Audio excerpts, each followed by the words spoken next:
राहुरीचे तहसीलदार अनिल दौंडे यांनी सिनेस्टाईलने वाळू कामगारांचा वेश परिधान करून महसूल विभागातील कर्मचारी आणि पोलीस कर्मचाऱ्यांना बरोबर घेतले आणि नांदूर भागात मुळा नदी पात्रात वाळू तस्करी करणारे 5 डंपर वाळूसह ताब्यात घेऊन मोठी कारवाई केली आहे।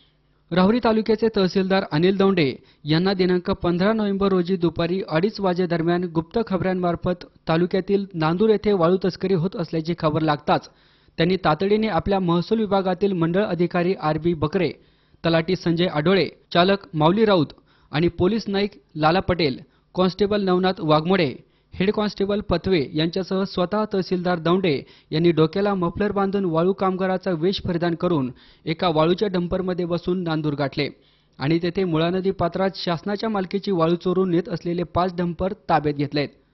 सदर डंपर हे राहुल संजीव भोर, संकेत बाळू चेमटे, संतोष बोरुडे, सतीश लक्ष्मण सपकाळ, सागर राजेंद्र आहेर यांच्या मालकीचे आहेत। सदर डंपरमध्ये सुमारे 1 लाख रुपये किमतीची 15 ते 16 ब्रॉस वाळूसह डंपर ताब्यात घेऊन महसूल विभागाने कारवाई केली। महसूल विभागाची सिनेस्टाईलने केलेली ही कारवाई कौतुकास्पद असून सदर वाहनांवर दंडात्मक कारवाई करण्यात येणार असल्याचे तहसीलदार अनिल दौंडे यांनी सांगितले। सदर कारवाईबाबत नागरिकांनी त्यांचे अभिनंदन देखील केले। तहसील कार्यालयामध्ये कामकाज करत असताना बारागाव नांदूर परिसरामध्ये एका शेतामध्ये वाळू उपसा करून वाहतूक करत असल्याचे बातमी मी नाविक फोनद्वारे कळाली।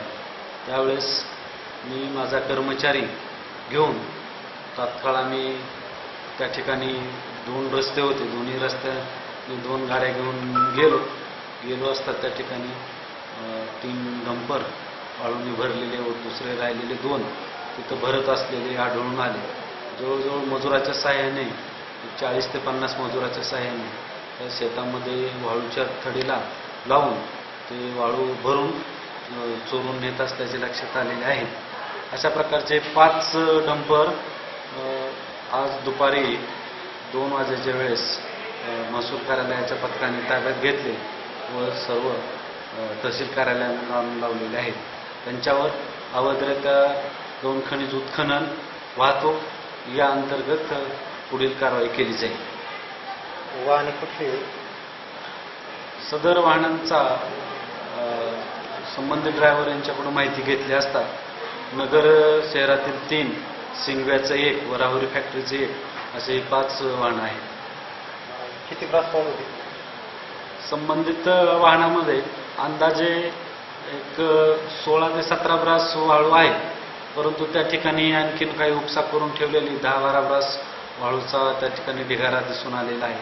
संबंधित सर्व भागाचा पंचनामा करून संबंधित त्याचं शेत आहे, शेतकऱ्यांनीही तिथं एक त्याची मूक संमती असल्यासारखं आहे, त्यांच्यावरही वाळू विक्री अवैधरित्या याच्यात दंडात्मक कारवाई केली जाईल। सी 24 ताससाठी मनोज साळवे, राहुरी।